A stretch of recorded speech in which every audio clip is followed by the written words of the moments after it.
Morning mga friends, mga listeners natin. Dito naman tayo sa Divination Talk natin.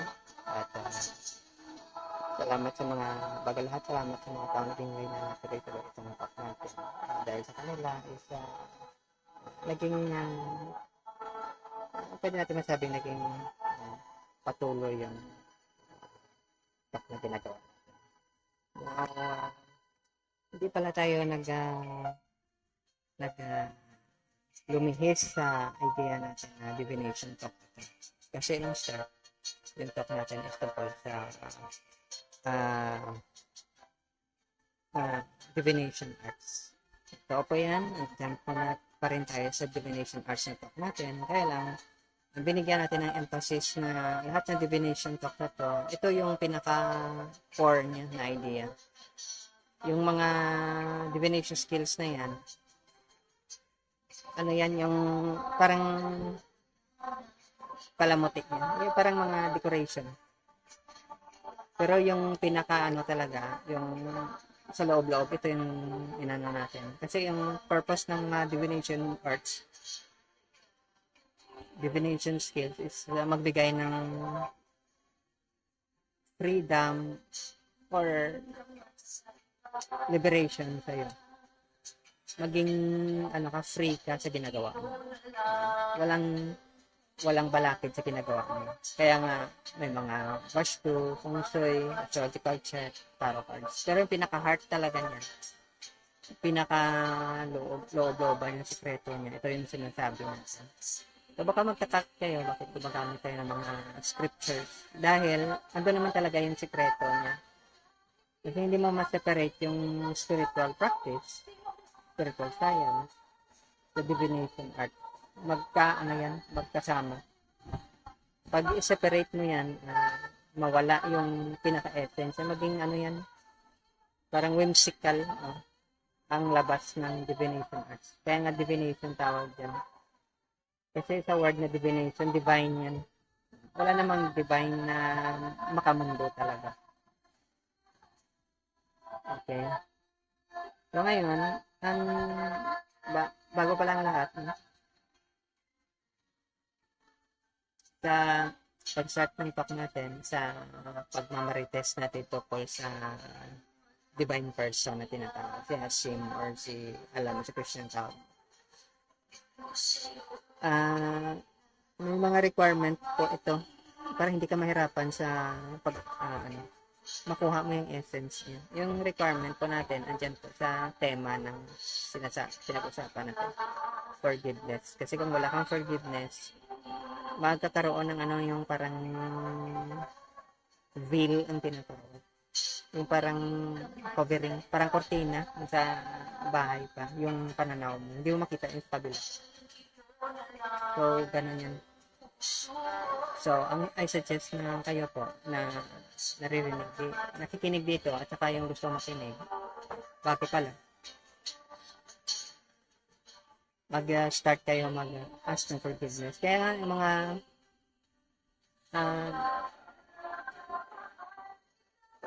nagpa-practice ng passion spiritual practice, minsan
pinapulot natin mga chismis is, yung buhay natin is parang nasa kulungan. Kaya nga napakahirap. Kasi kung nasa kulungan ka, hindi mo sobrang tagal mo na sa kulungan, nakalimutan mo na kung ano yung totoong buhay talaga. So ngayon, doon ka sa kulungan. Level C ka na preso, level B na preso, at level A na preso. Depende sa sarap ng buhay mo. Pero preso ka pa rin. Kalaboso ka. So ngayon may mga taong pupunta dyan na mababait. Mga humanitarian, philanthropist tawag sila. So pupunta sila dyan sa kulungan mo, magbigay ko ng pagkain, damit, higaan, siguro tulugan, mga comforts mo sa buhay. Ganun yung mga philanthropist sa buhay natin. Magbibigay sila ng pangangailangan natin. Pero, dahil ganun,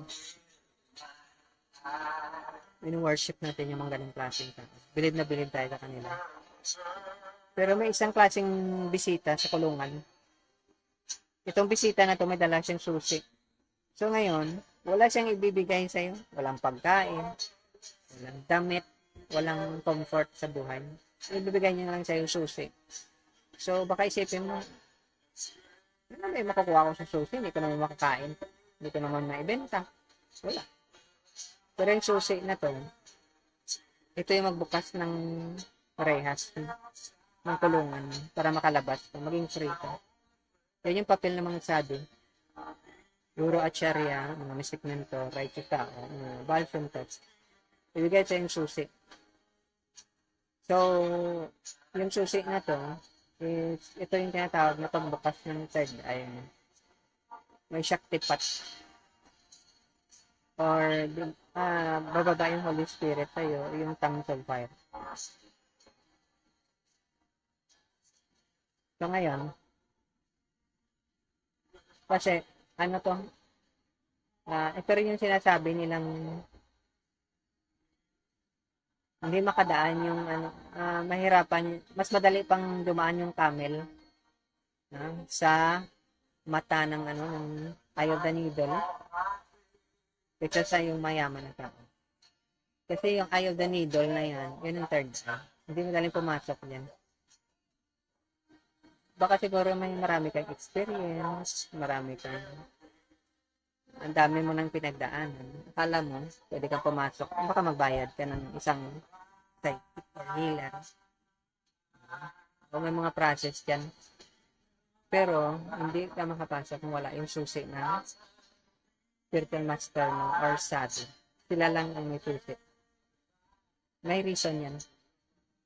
Kasi sila lang yung binigyan ng Pero hindi sinasabi na na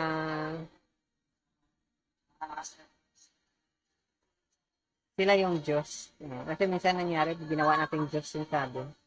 Yung shadow representative ng Godhead, messenger niya. Kasi yung may authority lang talaga, yung superintendent yan. Kaya lang, binigyan niya ng susi yung yung pumunta sa'yo. So ngayon, ma-free ka na. Ganun yan. So, ano yung sinasabi dito? Pag nakalabas ka na, magiging membro ka ng bahay ng Diyos. Bahay ni Hashem, bahay ng Godhead. Kasi ngayon, membro ka ng bahay ng kulungan. Kaya kahit anong gawin mo, higa ka sa sahig. Higa ka sa upuan. Baka higa ka sa higaan na kahoy, metal, o baka may waterbed dyan. Pero andyan ka pa rin sa kulungan. Yun ang ginagawa natin.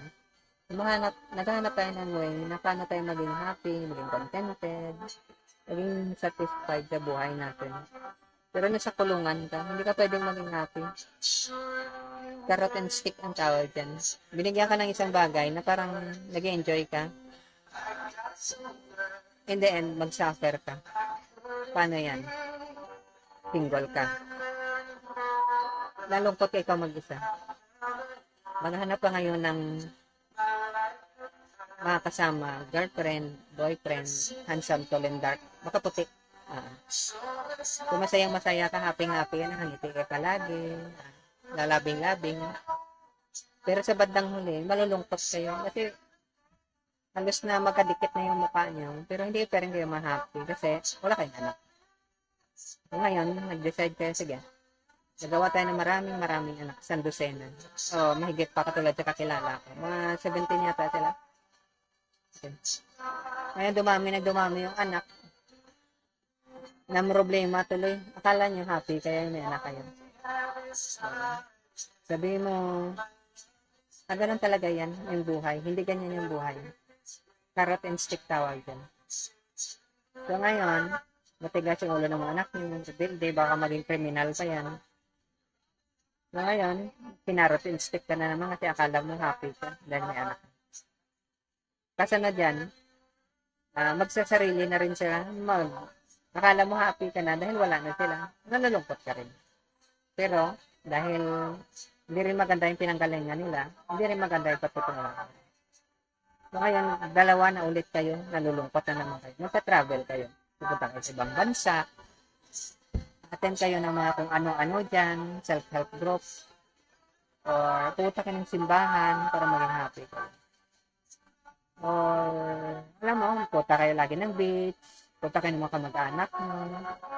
Pero after a while, balik kayo sa dati, malungkot na naman kayo. Kasi carrot and stick ng tawag dyan. Hindi ka talaga happy. Hindi ka magiging happy.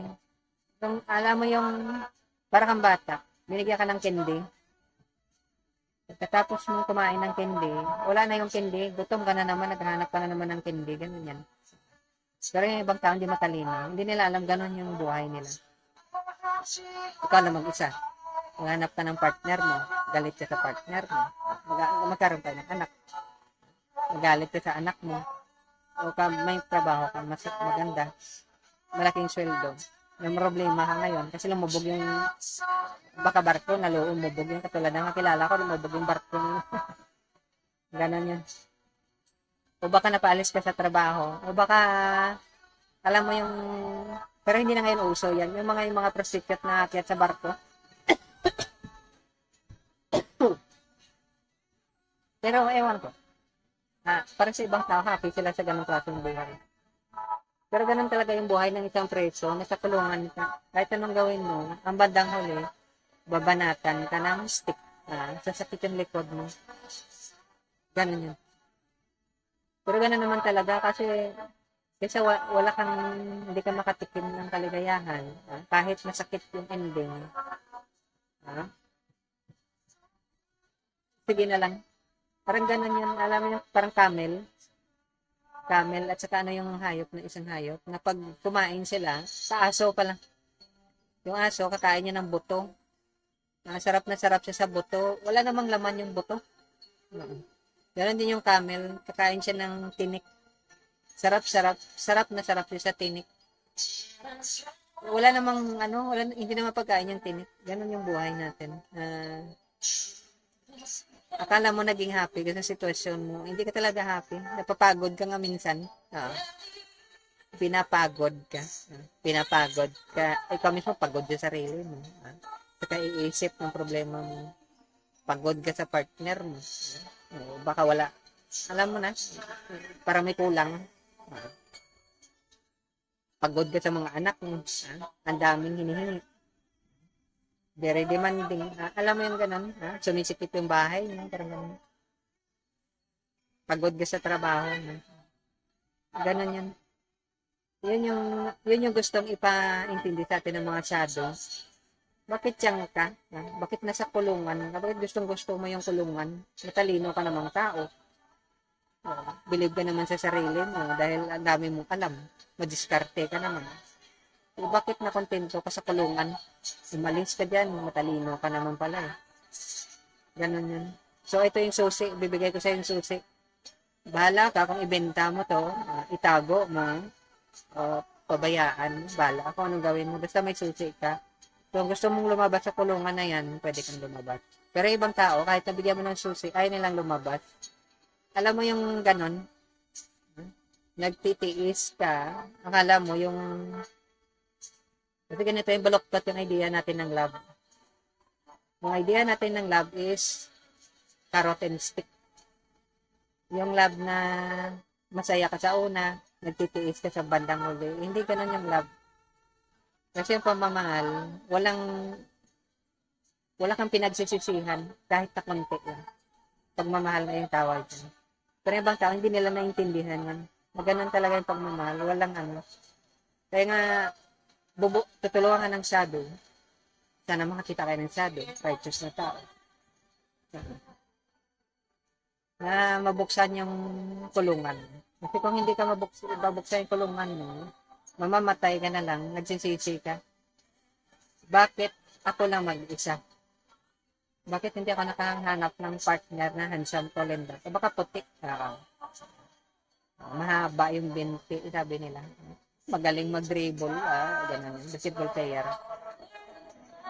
Bakit ganito, ha? Dalawa lang kami, namatay na lang kami, ha? Dalawa lang kami sa buhay namin. Wala kaming anak, no? Nag-ampon kami, katulad ng kaibigan ng tatay ko, nag-ampan sila ng aso.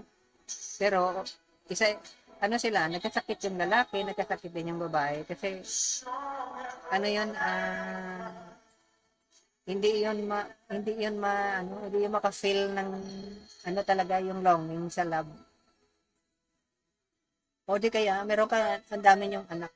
Katulad ng kakilala ko, halos napagod na rin siya sa partner niya, sa asawa niya. Dahil, ang hirap palakihin ng mga anak. Hindi ganun kadali yun. Ha? Hindi yun maraw mga aso at saka pusa. Ha? Itali mo sa liig. Demanding pa naman yan kasi ayaw mo mapahiya sa kamag-anak mo. Dapat exclusive school yung school nila. Ha? So, kahit na mabali yung likod mo, basta sa exclusive school lang. Tapos wala naman laman yung utak ng anak mo. Ay, walang yun. Ano ba yan? So, ganun yan. So, tapos, lalaki sila, maging rebelde, hanggang sa katulad sa iba, tumanda na sila, nakalimutan sila. Naging pulubi sila, ha? Sa daan na lang sila na kikitira. Dahil hindi sila naalala ng mga anak nila. Anak ko, huwag naman sana yung anak nyo, alaga nyong aso at saka pusa. Hindi rin mo makaalala sa inyo pag tumanda kayo. Walang mag-aalaga sa inyo. Pasensya na.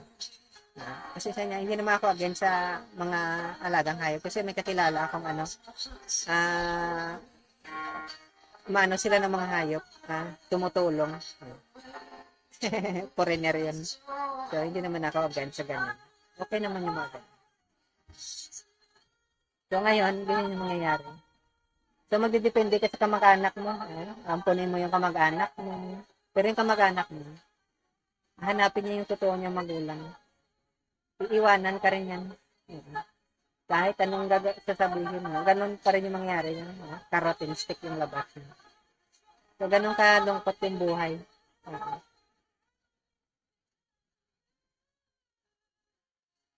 Buti sana, pag tumanda ka, hindi ka maging ulianin. Pag may problema ka sa memory na tumanda ka, paulit-ulit yung salita mo, hindi ka nga makaligo. Anak. Yung iba dyan, alam ko, nilalagay sa kulungan ng mga baboy na, ay, nakakaawa. Hindi naman tayo ganyan. Hindi ko pa naranasan yung ganyan, yung mga nakakaawa, dito naman ako na.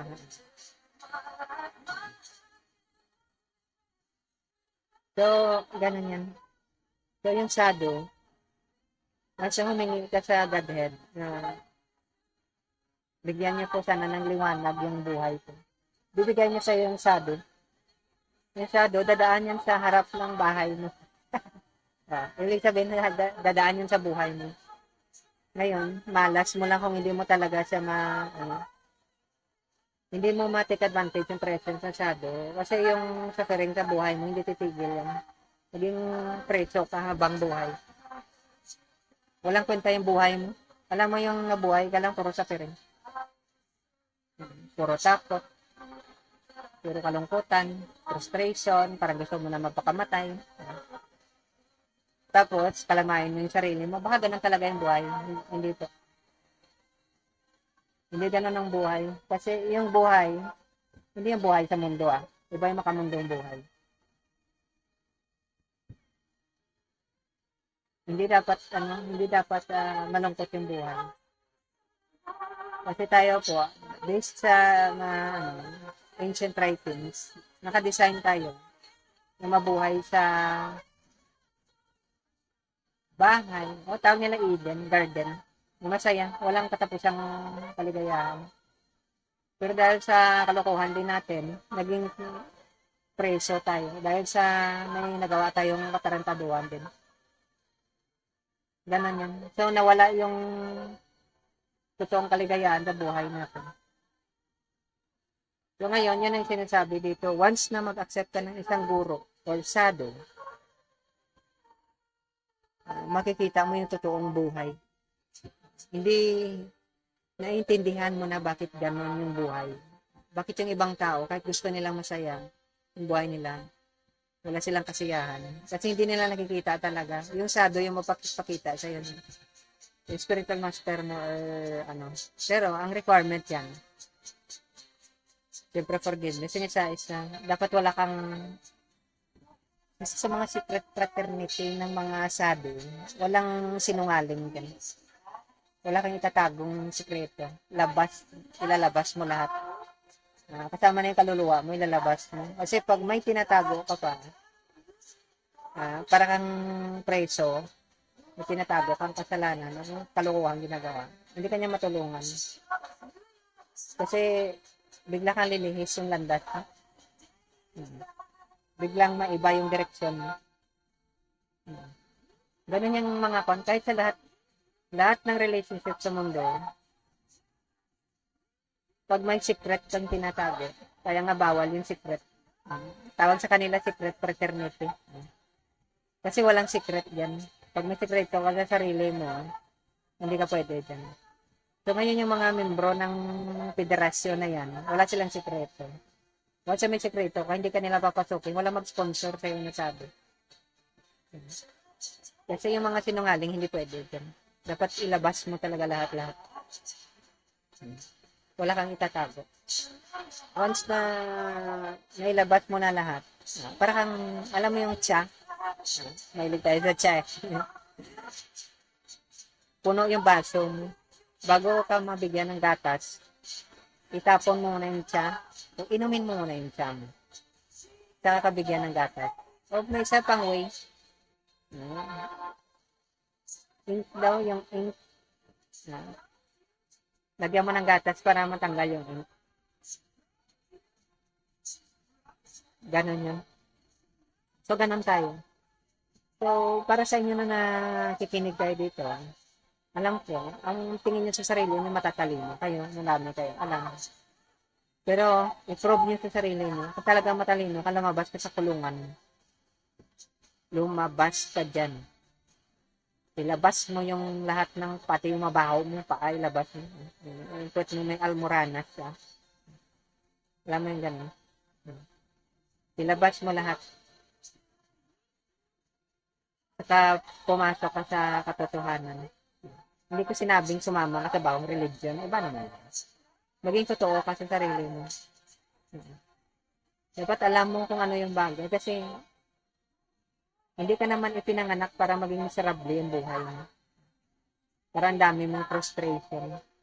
Pinanganak ka para maging happy ka. Bakit hindi ka happy? Dapat alamin mo. Kasi kung hindi ka happy, katulad ni Napoleon Hill, akala niya naging happy siya dahil marami siyang pera. Hindi naman talaga siya happy. Hanggang sa na-realize siya later on. Pero sa bandang huli na. Saka yung iba mga successful na tao. So kaya nga dapat happy ka. Kung most of the time hindi ka happy, may problema ka talaga. So ganun yan. So once na makalabas ka na sa kulungan, diyan mo maintindihan. Yung mga taong hindi talaga naintindihan nila yung buhay nila, nalilito sila, alam mo, nilulunod nila yung sarili nila sa pagkain, sa mga pampaganda. Baka panonood ng YouTube. Sa kung ano-ano ginagawa dyan, bakasyon, punta dito, punta doon, o baka babae, lalaki, friends, temporary lang naman yan. Pera. Alam mo yung ganun. Hindi mo talaga naintindihan yung buhay mo. Napakababaw mo naman. Huwag naman ganun.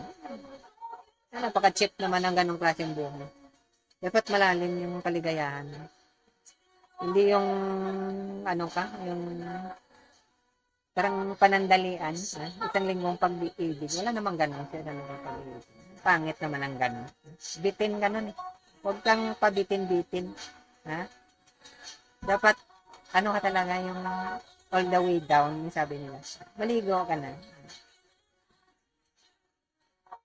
So, ganun yan. Once na na-receive mo yung saktipat galing sa isang sabi, maging kagaya ka rin yan. Kaya nga sabi ko dati, kung may master ka, ang purpose sa master mo, turuan ka niya magkaroon ng mastery. Maging master ka rin. So, kung magaling siya sa gitara, magiging magaling ka rin sa gitara. Magaling siyang kumanta, maging magaling ka rin kumanta.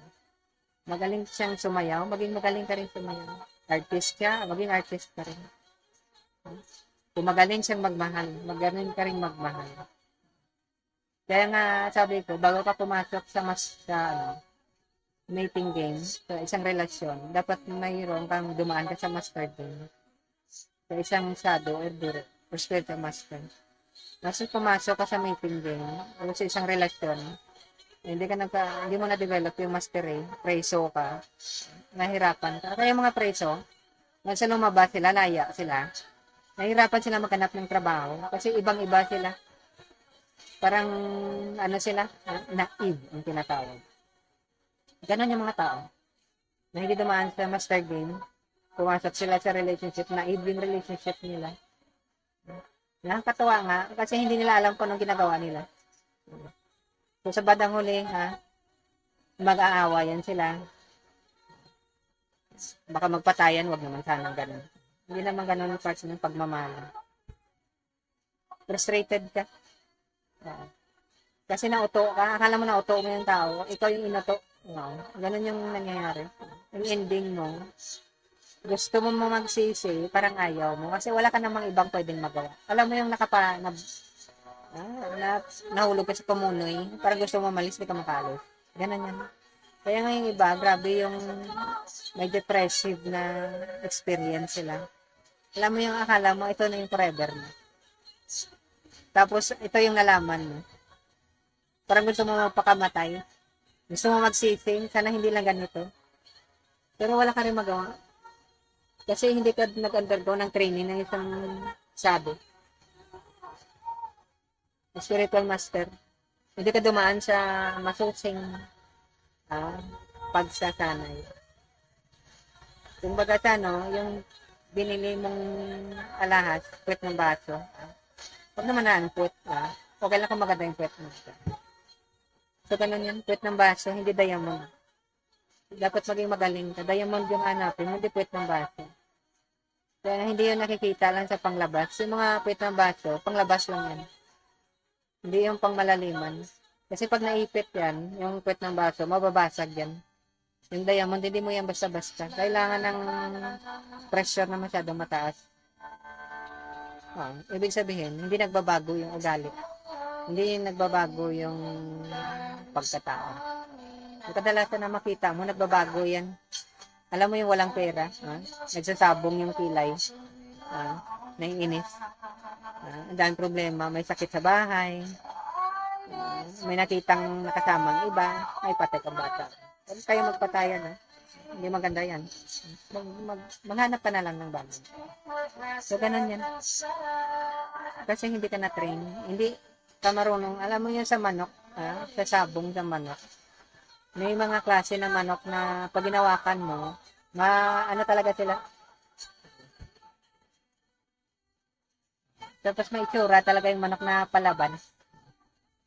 Ganon yan. Ito yung mga master, mga sado, ganon yan. Pag nag-undergo ka ng training, guidance ng isang sado, dahil nabigyan ka na ng susi, i-train ka na. Ang mangyari dyan, alam mo na kung paano.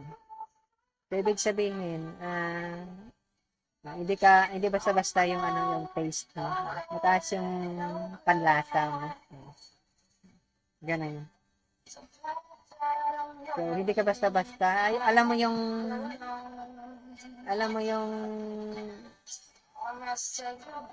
Yung mag-ano ka ng isda. Di ba, hindi lang basta may hook yan, may ano yan, may bait. Ganun yan, hindi ka na sisilaw sa panglabas. Hindi pera, hindi sasakyan, hindi bahay. Walang ganun kasi temporary yung mga ganung bagay. Yung hinahanap mo, yung pang matagalan talaga. Yung, kahit na mamatay ka, andyan pa rin ka. Ganun yun. So, yun yung advantage. Yung mga nakikita mong relationship yan, na hindi spiritually oriented, hindi sado yung lalaki, hindi sado yung babae. Temporary yun. Pag namatayan, wala na yan. Hindi mo nga alam kung saan yan pupunta. Bakit sa impyerno pa pupunta? Huwag naman saan. Masaya doon sa impyerno. Daming ano doon, daming kaligayahan. Baka makalimutan ka niya pa doon sa impyerno. Ganon yun. So, ganon yan. So, once na nag-guide ka, magiging master ka na ngayon. So, ano yung mastering mo? According sa chika, chismis, maging katulad ka ng master mo. Ng shadow na nag-guide sa'yo. Kung ganon siya kagaling, ganon ka rin kagaling. Yung standard mo masyadong mataas. Yung pananaw mo masyadong, ang sabi nila, walang hanggan. Kahit na mamatay ka, dyan pa rin ka. Ganon yan. Hindi yung ganon yung iba. Kaya nga yung iba, pag namatay sila, grabe yung suffering nila. Minsan nga, yung iba nakakalimutan ng sarili nila. Alam mo, may naalala ako. Hindi pa siya namatay. Hindi niya na nakontrol yung pag-ihi niya. Umihi siya sa isang place na hindi siya dapat umihi. Ganon yan. Hindi ganon yung mga sado. Bihira ka makita sa mga sado.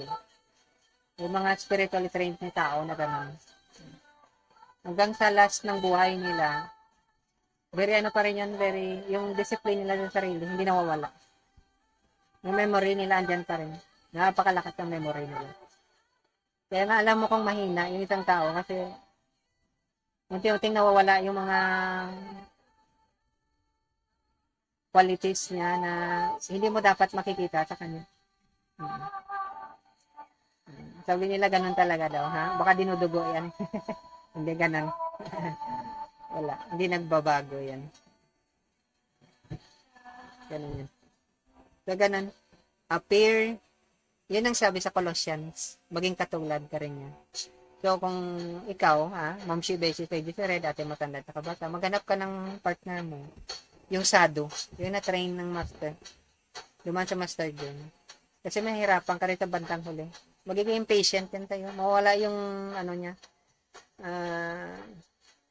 Akala mo minsan pinapabayaan ka niya, pero napapagod yan sa'yo. Akala mo, inintindi ka niya, napapagod lang yan sa'yo. Ganon yan.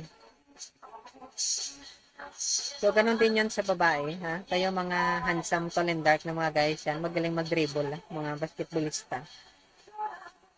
Baka kala nyo, naiintindihan kayo ng babae. Minsan ayaw niya na lang makipag-usap sa'yo. Kasi napagod na nga siya sa'yo. Walang pagbabago. Kasi hindi siya dumaan sa master game.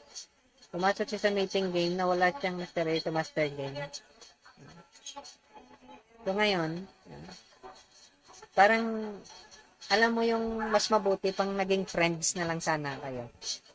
Kasi yung mga friends, may time talaga. Ay minsan dyan, natutulog na lang kayo. Magkaiba pa kayo ng kahit mga movies nakikita. Ganun talaga yan. Kasi nagkamali ka. Yung, kaya nga, dati sa ancient times, yung pinaka-ideal dyan, sado yung mga couple. Kasi kung hindi sado yung isa, mag-produce kayo ng demonic na anak. Buti sana kung kahit wala kayong anak, sabihin natin nagkaampon sa'yo. O sabihin natin yung partner mo nagkaanak sa ibang Buti sana kung divine yung anak. Kung demonic, ay nako. Baka magka-atraso, magka-problema pa kayo, magkaaway pa kayo nun. Kasi may mga ganyan. Hanggang sa pinaboran yung anak. ah, Galit sa nanay, galit sa tatay. Alam mo yun. Pero gano'n naman talaga. Kasi, kaliyuga ngayon. Ang tawag sa kaliyuga, quarrel and hypocrisy. Alam mo yung hindi ka talaga truthful sa sarili mo. Hindi mo masabi-sabing napapagod ka na. Hindi mo masabi-sabing ayaw mo ng ganito. Hindi mo masabi-sabing sige na lang. Kasi ganun talaga yan. Pero hindi ganun. Kasi yung relationship na hindi yung pundasyon na hindi truthfulness, wala yan.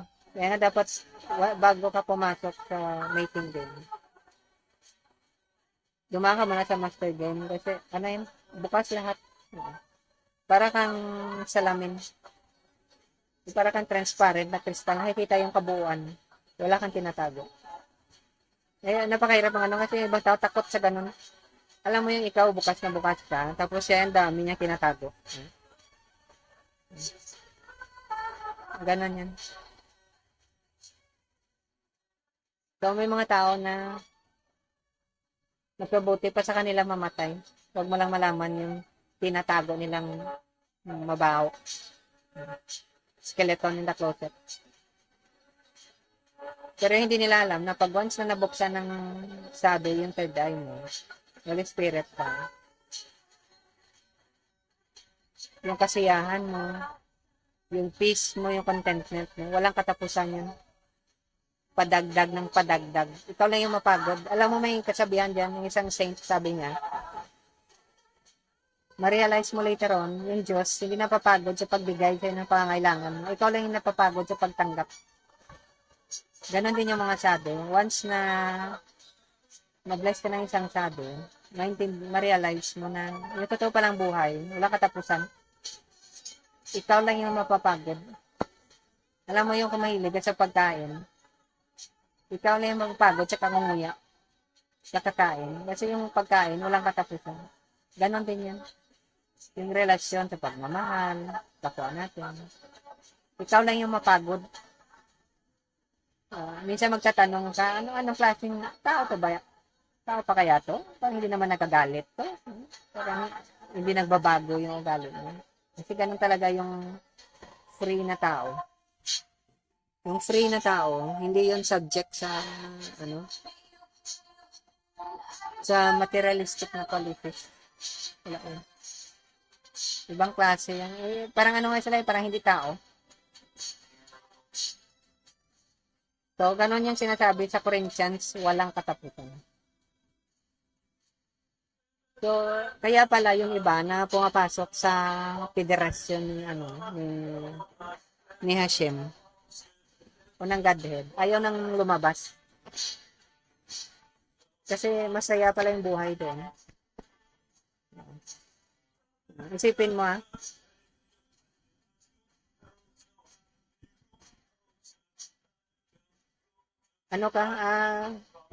hindi mo nararamdaman yung suffering ng mundo. Yung kalungkutan. May malungkot na mga pangyayari, pero hindi ka apektado. Kasi nakikita mo yung, wala naman yan. Paglabas mo sa kulungan, wala naman yan. Alam mo yung, hindi ka makakilos sa mayos kasi yung ginagalawan niya parang pwede lang, lalakad. Yung toilet niyo bukas pa. Yung iba dyan sarado. Pero yung iba bukas. Nakaupo ka dyan, nakaharap kayo ng kasama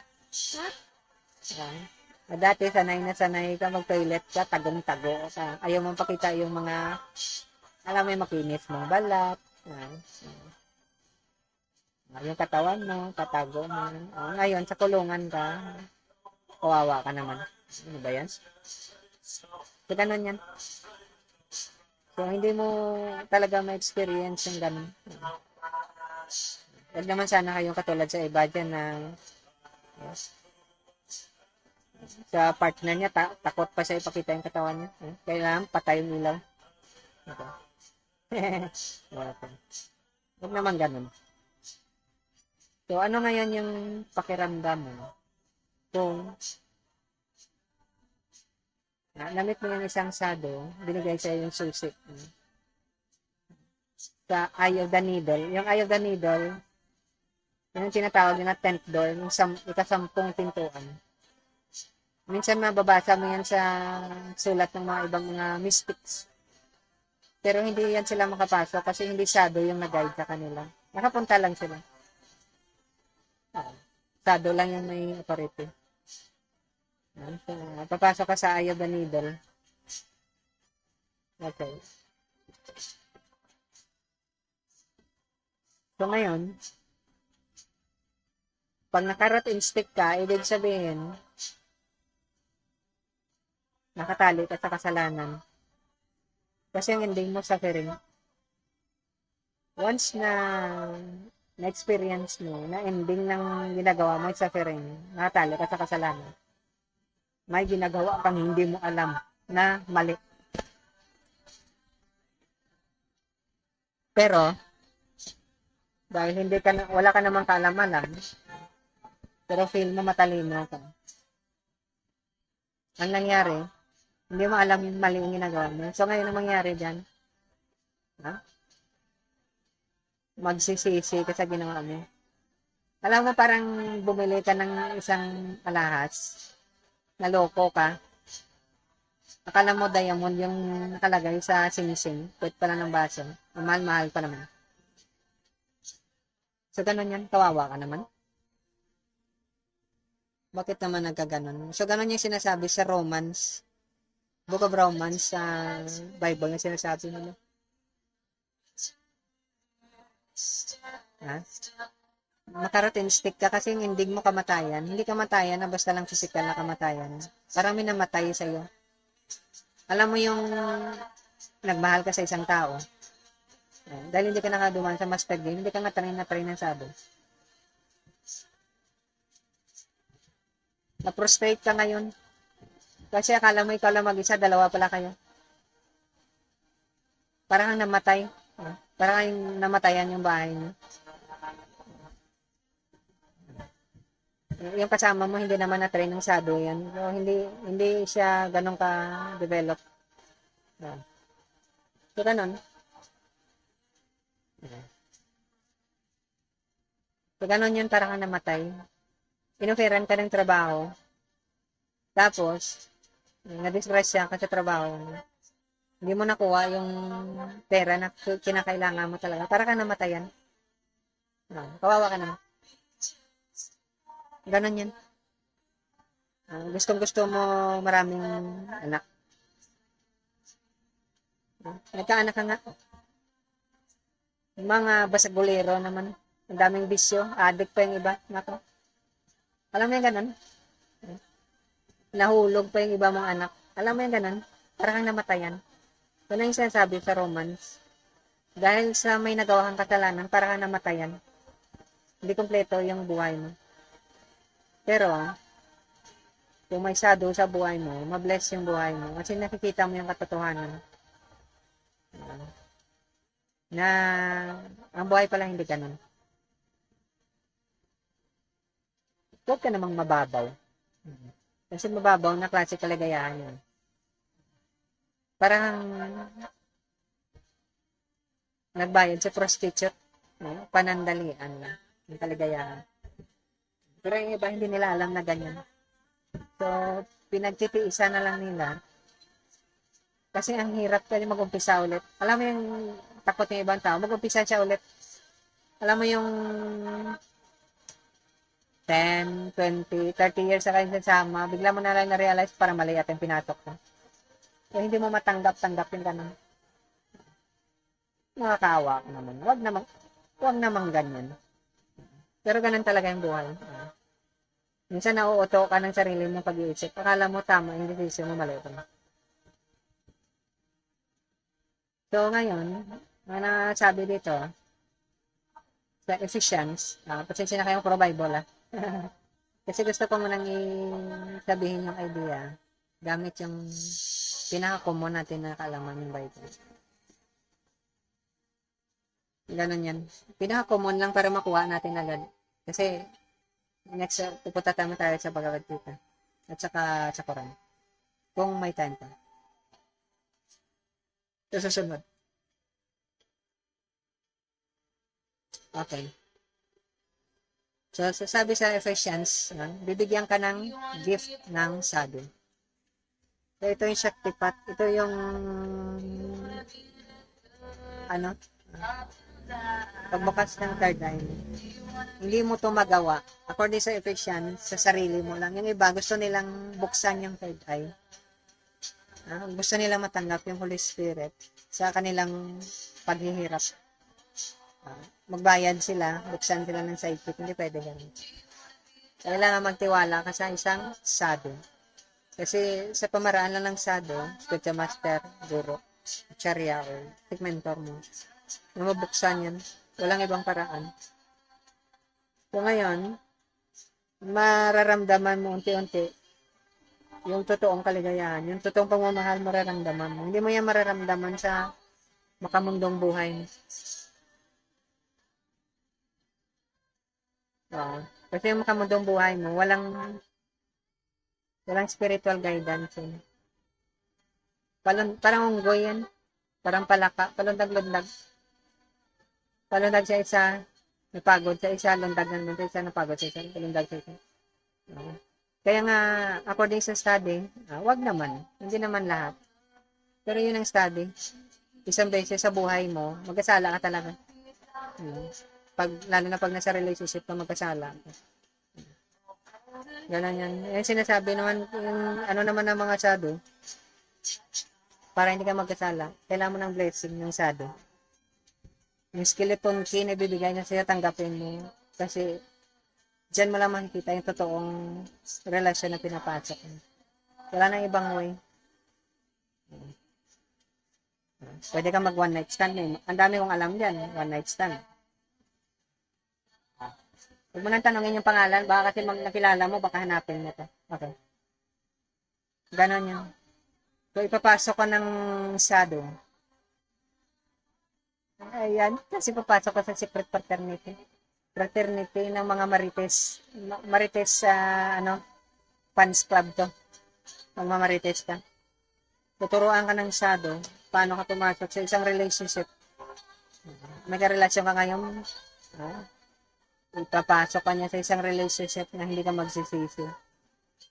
Yung relationship na to, hanggang kamatayan niya, hindi magbabago. Yung masarap dyan. Kaya na magkasala ka, na walang kwenta, dyan ka na lang. Nakakaano yan eh. Parang, ang sabi nila, parang, uso yan dati. Hanggang ngayon, uso pa rin. So, instead na papasok ka sa relationship na hindi mo naintindihan, papasok ka sa talagang naintindihan mo buong buo talaga. Hindi ka, parang, hindi ka katulad sa iba na, paano ako nakapasok sa ganito? Dahil, nag-escape ka. Ito, talagang, alam na alam, in full knowledge. Hindi ka na tukso. Ibig sabihin, pumasok ka talaga na alam na alam. Ganon yan. Kaya nga sabi dito ni Master Price, sa Mateo, baguhin mo yung pananaw mo. Huwag ka dyan sa klase ng relasyon na napagod ka o napapagod ka. Huwag mong pahirapan yung sarili mo. Dapat yung relasyon na pinapasok mo, hindi mo pinapahirapan yung sarili mo. Yung sarap na sarap ka. Yung parang sabi na sa mga mahilig uminom, sarap na sarap ka na iniinom mo. Parang buong araw gusto mong uminom. Ganun yan. Sarap na sarap ka. Parang habang tinitikman mo, tumitindi yung sarap. Ganun yan. So, baguhin mo yung pananaw mo. Huwag ka dyan. Huwag kang mag-escape yung umiiwas ka. Huwag kayo sa mga relasyon na umiiwas ka. Yung parang, katulad sa na marites temporary na marites to. Yung dalawang couple, yung lalaki, dalawang couple to.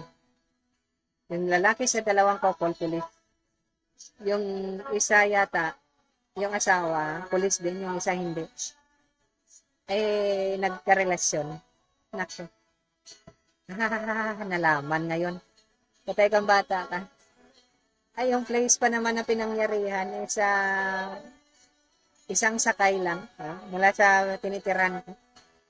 Nako, doon sila sa may, nandun sila sa may parking area. Nahuli. Ay, nako. May, ano yan, parang shooting incident. Patay kang bata. Grabe ang experience. Ganon yun minsan yung buhay. Kaya huwag ka sa ganon, huwag ka mag-escape. Yung alam mo talaga kung anong problema mo. Alam mo yung anong kulang, hanapin mo. Parang, alam mo na gutom ka eh, bakit hindi ka humanap ng pagkain? Ganon yun.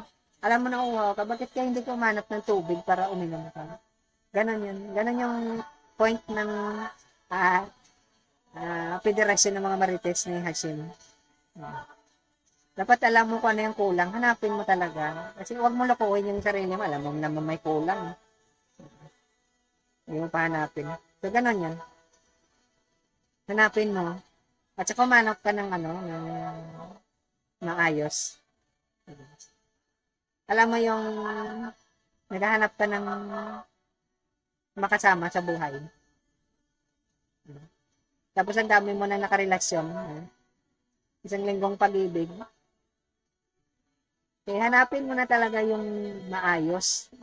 Yung mag-fit talaga sa mataas yung standard. Hindi yung huwag ka namang masyadong mababa yung ano mo. Huwag ka namang masyadong mababa yung taste mo. Laliman mo yung taste mo. Ganon, kaya nga yung mga sa federasyon, marites ng gader.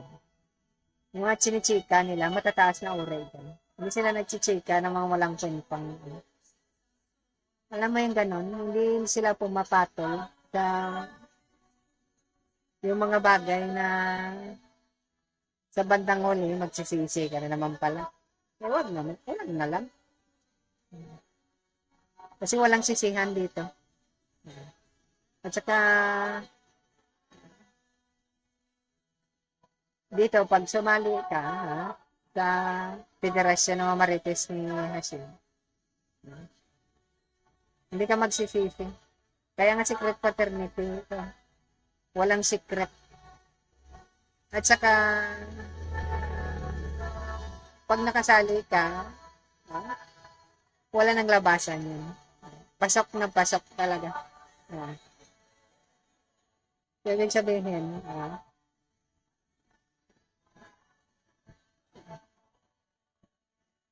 wala ka nang kawala dyan. Hindi ka pipilitin, pero alam mo talaga, hindi ka lalabas. Kasi ibang klase niya. Kaya nga sabi sa Mateo, baguhin mo yung pananaw. Yung pananaw mo sa sarili mo sa mundo. Kasi yung pinapasok mo ngayon, victim mentality yan. Nakakaawa ka. Wala yung ganun. Nagamali ka sa desisyon. Victim mentality yan. Baguhin mo yung pananaw mo. Huwag ka dyan. Nagkamali ka na nga, inulit mo pa. May mga ganong klaseng tao. Nagkamali ka na nga eh. Pinapatuloy mo pa. Alam mo yung hihiwa ka ng gulay, nasugatan yung daliri mo. Mali yung ginawa mo. Patuloy ka pa rin, hiwa naman yung sa mong daliri. Masakit nga eh. Tuloy-tuloy ka pa rin, hiwa pa rin. Nahiwa ulit yung sa mong daliri. Eh, hindi ka na matalino sa gano'n. Alam mo nang nagtiis ka, nagkamali ka, ay huwag ka dyan. Ganon yan. Kasi, bakit mo pahirapan yung sarili mo? Isipin mo pinanganak ka ng magulang mo para hindi pahirapan yung sarili mo, para maging masaya yung buhay mo. Na sila, na-frustrate sila sa iyo. Ikaw rin na-frustrate sa sarili mo. Nalulungkot ka. Pero ikaw matigas yung ulo mo Kalambot pa yata yung, alam yung hollow blocks. Yung matigas, Pag ipukpukin sa ulo mo, mauna pa mabasag sa ulo mo. Ganun katigas minsan yung ulo natin. Bakit naman ganun? Mahirap na may masyado matigas yung ulo. Alam mo yung ganun. So, ganun yan. Maging matalino ka. Kasi bihira yung mga ganon talaga. Yung iba dyan, nahihiya sila dahil baka ano ang sabihin ng ibang tao. Alam mo yung ah, gutom na gutom ka na, wala kang kapera-pera, ayaw mong humingi ng pagkain kasi nahihiya ka, baka sabihin ng ibang tao, pulubi ka. Baka sabihin ng ibang tao, makapal yung mukha mo. Walang hiya ka. Hindi. Yung first duty mo sa sarili mo, dapat maging happy ka. Pag hindi ka happy, nakalimutan mo yung sarili mo, baka wala ka na ng sarili. Baka robot ka na. Ganun yun. Yun yung hindi nakuha ng ibang tao. Kasi ano yan eh, nakita rin nila sa magulang nila minsan yung ganyan. Ay, maraming hindi happy magulang nila. So, akala nila, kung hindi ka happy, yan yung tama. Dapat happy ka. Ay, dapat Yun yung kinakailangan. Kasi kung hindi happy yung isang tao, unti-unti siya namamatay. Tumatanda siya, pangulubot yung balat niya, yung boses niya nag-iiba, nanghihina. Pero kung happy ka lagi, nag-iiba yung mukha mo, yung balat mo, ever fresh ka, ever youthful. Ganon yan. Pero pag na-notice mo na parang nag-iiba ka na, tumatanda ka, lanalanta kang gulay, lagi kang pagod, wala nang excitement, may problema sa buhay. Kaya kung ako sa'yo, sumali ka na lang sa federasyon ng mga marites. Marites ni Hashim. Ganon yun. Alamin mo bakit. Kasi sayang yung buhay mo kung mamamatay ka na namang malungkot. Pero kung hindi malaga sa'yo yung buhay mo, okay lang. Kasi ano yun napakahirap maging truthful ngayong panahon. Buti pa magsinungaling ka. Alam mo yung naialaman ko niyan, napakagaling niya magdala ng tao. Sweet na sweet, orang lalanggamin. Sikat siya, kilala siya. Lagi siyang sinusuntok. Kawawa ka naman. Hindi ko na sasabihin yung pangalan. Pinasaktan siya. Kasi kilala yan siya. Pwede ko na sasabihin yung pangalan niya. Ibabangod marites kasi ito eh. Ganun yung nangyayari. Akala ng iba, masaya yung buhay niya. Pero hindi. Mayroong iba naman dyan na hindi siya accepted. Hindi siya matanggap-tanggap. Kaya ginagawa niya lahat ng paraan para tanggapin siya ng ibang tao. Lagi siya maganda. Napaka-sweet niya. Parang akala mo wala siyang problema. Parang perfect. Ganon din siya sa mga lalaki. Pero ang totoo dyan, nag-iisa sila. Wala silang mapagsabihan ng problema. Hindi nila masabi-sabi. Kung may sasabihin sila sa ibang tao, papitiks-petiks lang. Hindi yung malaliman talaga. Nakakalungkot na yung ganung klase mo. Pero ang buhay mo hindi dapat ganyan. Dapat may tao ka. Kaya nga sabi nila, para at least ma-maintain mo yung pagiging hindi ka masiraan ng bait. May isang tao nakakaalam ng lahat ng baho mo. Kasama na yung almoranas mo. Kasi kung wala nakakaalam ng baho mo, mababaliw ka sa bandang huli. Baka magkaano ka, sabi nila pag tumanda ka raw na nakakalimutan mo na. Ano yan? Alzheimer. Dahil walang mga friends yung mga ganyan. Yung ibang mga friends naman, hanggang kain lang. Hanggang kwento-kwento lang, petiks-petiks lang. Yung kilala ka nila, na hubot-hubad ka nilang kilala. Bihira yung mga ganyan. Nakakatakot yung mga ganyang mga friends. Pero yun yung kailangan. Para hindi masira yung bait mo. Kaya ngayon ibang tao, parang laging dinodugo. Wala sa sariling pag-iisip. Akala nila moody lang. Hindi yan. Dapat yung perman, para healthy ka, most of the time happy ka. Satisfied ka. Contented ka. Ganon yan. Pero kung most of the time, hindi mo alam kung pinagagawa mo. Parang kailangan mo pa manood ng movie. Kailangan mo pang lumabas. Kailangan mong magbakasyon kung saan-saan. Kailangan mong tumikim ng lahat ng klase ng inumin para maging happy ka. Ay, ibang klase ng happiness yung nanas. Kaya ganito yan. Baguhin mo yung pananam. So, yung sinasabi ngayon sa John, kasi kwento, minarites, yung pagmamarites. Tinanong si Master Christ, paano ba yan? Paano ka ipapanganak ulit? Hindi ka naman pwedeng pumasok ulit sa tiyan ng nanay mo. Nang maganda, sexy, mabait, na nanay mo. Lahat-lahat nandun sa nanay mo. Hindi ka pwedeng bumalik doon. Sabi ni Master Christ, hindi ka kasi pwedeng pumasok sa kaharian. Sumama sa federasyon ng mga marites ni Hakim. Kung hindi ka ipanganak sa tubig at saka sa spirit, hindi mabuksan yung third eye mo. Hindi mo maramdaman yung totoong kaligayahan. Yung kweitos na yan. Panandalian lang yan. May isang klaseng kaligayahan na napakalalim talaga. Na tuwing binabalik-balikan mo,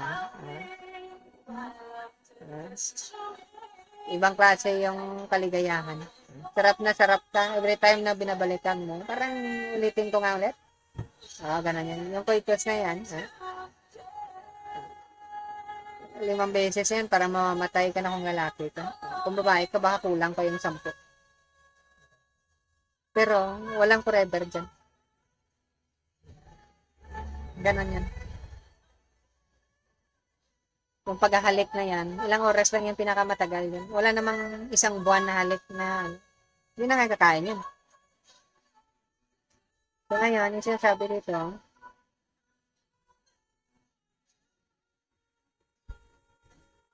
dapat buksan ng estado yung third eye mo. Kasi yun lang yung pamaraan na matikman mo yung katotohanan. Gusto mo ng relasyon, gusto mo yung pagmamahal na ibang klase, pumasok ka sa federasyon ng mga marites ni Hashem. Saka mo matikman yan. Kasi may isang uri ng pagmamahal dyan na hindi mo maramdaman kahit sa kanino man. Na ibang klase talaga. Kaya kung ang masasabi ko lang warning to. Lahat kayo dyan na nakikinig, warning to sa inyo. Kung may lahi kayong medyo may sira yung utak, baliw, nabubuwang, mag-ingat kayo pag sumali kayo sa federasyon ni Marites. Matutuluyan talaga kayo. Kasi nakakabaliw yung yung klase na pagmamahal na to. Iiwanan mo lahat. Baka iwanan mo yung partner mo dyan. Ako, kawawa naman. Huwag naman ganyan. Pero talaga hindi maiwasan. Iiwanan mo talaga yan. Pag natikman mo yung minamarites nila. May ibang klaseng pagmamahal na napakalalim. Hindi mo may pagpalit. Kahit napakagaling pa nag-dribble ng basketball player mo na partner. Puting-puti, yung partner mo. Walang kapantay.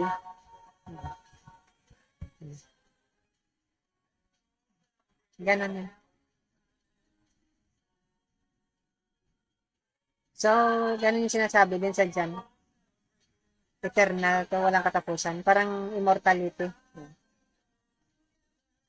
So, ikaw, kung nagtsatsaga ka dyan, sa mamaya-maya, maligaya ka, mamaya-maya, wala, nade-depress ka. Mamaya, naiinis ka, nagagalit kayo, wala kang pakialaman. Yun yung buhay na, pero kung ikaw matalino ka, hanapin mo yan talagang ibang klase. Para siyang bulaklak na hindi nawawala yung bango. Ganon yan. Mas mabango pa yun sa partner mo. Ganon yun. So, ibang klase ito. So, ngayon, ito na, delikado to. Mag-ingat kayo ha. Pag nag-decide kayo na makisali sa federasyon ng mga marites ng Hashim. Kasi, ibig sabihin nito, matutuluyan talaga kayo sa kabaliwan nyo. Sabi sa Philippines, makokontrol ka ngayon ng kabaliwan na to. So ngayon, kung ikaw, alam mo na may lahi kayo ng mga sira, nako, talagang masisira ka talaga. Kasi ibang klase. Alam mo yung, ngayon mo lang naamoy yung ganitong bango. Ngayon mo lang nakita yung ganitong ganda. Yung boses niya, ang sarap pakinggan. Tamang-tama lang yung, basta tamang-tama yung timpla. Sabi na parang kape. Na may gatas. So, ganun yun. Ibang klase kasi yung katawan. Ibang klase. Ibang-iba talaga. Yung parang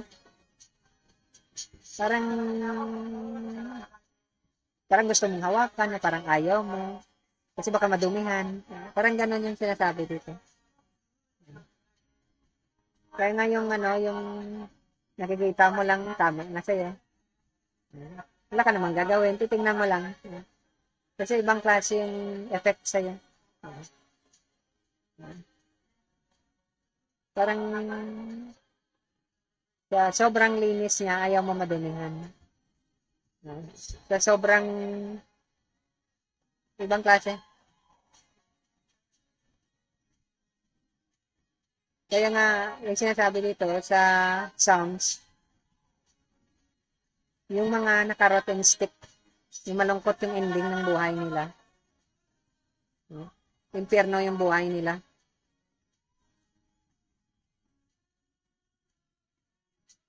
So, ganun lang yan. So, ikaw, sana, kung saan ka mang paniniwala, pananampalataya, receive yung blessing ng sabi. Kirto Master, 20% guro, Saracharya. Kasi kung hindi, impyerno yung buhay mo talaga. Parang ang kinarot yung stick, parang ang isda na nabingwit. Sarap na sarap ka sa pagkain, bigla kang hinatak. Yung bibig mo, nasugatan. So ngayon dito, dati, yung bibig mo is pangmamarites ng ordinary na tao. Ngayon, yung bibig mo is gamit mo na ibang klaseng pagmamarites. Pagmamarites. Ngayon, kasali ka na sa federasyon ni Hashim. O ng Godhead. Ganon yun. So, laging pulang-pula yung labi mo sa pagmamarites. Ganon yan. Hindi ka magsisisi. Kaya nagtataka yung iba, bakit parang sira ka? Kasi nakangiti ka palagi. Hindi nila alam nga may bago ka na namang marites na ng pulot. Ito na naman, masaya na naman ako. Kaya minsan yung picture, yung painting ng mga sado, kita mo pula yung bibig nila. Kasi isa ka mamarites yan. Kachichika tungkol kay Hashim sa federasyon. Kaya excited sila palagi. Ito na, may bago na naman kaming marites. Yes! Pulang-pula na naman yung labi. Ganon yan. Kaya nga dito sa mundo natin, maganda tingnan yung babae, minsan lalaki, na pula yung labi niya. Ibig sabihin na matindi sa pagmamarites yan. Laging basa yung labi. Saan ka pukwento? Ganon yan. Maganda kaya tingnan. Kaya nga usong-uso yung lipstick kasi maganda yung labi na pula. So, ganon yan. So, ganon yung ganon yung way. At saka, sana, mamit niyo yung sado. Kasi kung hindi, napakalungkot ng buhay niyo. Para kayo unti-unti ng pagkamatay. Huwag naman ganyan. Matalino ka pa naman. Huwag kang magpakamatay ng maaga. Huwag mo sirain yung sarili mo. May paraan pa. Humingi ka lang yung sado, dadaan yan sa buhay mo. Bigay niya sa'yo yung, yung susi. Ilalabas ka niya sa kulungan. Kasi nakalabas ka na sa kulungan mo, wala nang balikan yan. Wala nang atrasan. Malulunod ka na talaga. Ilulublob ka na. Yung mga kasama mong marites din. Kaibang klaseng mundo. So anyway, mga mamsi beses ladies na red at matanda sa kabata. Sana nakuha nyo yung idea. Matalino kayo. Yung iba sa inyo dyan, siguro mataas yung pinag-aralan. Ito kahit pang high school, maintindihan mo to. Sabi matalino ka lang.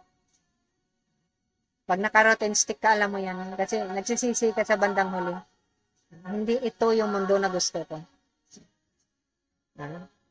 Kaya huwag ka na makisali sa mababang na uri na pagmamaritis. Huwag maritis ka na ng totoo. Tutuhanin mo na. Ito yung pabiro-biro. Tutuhanin mo na. Ha?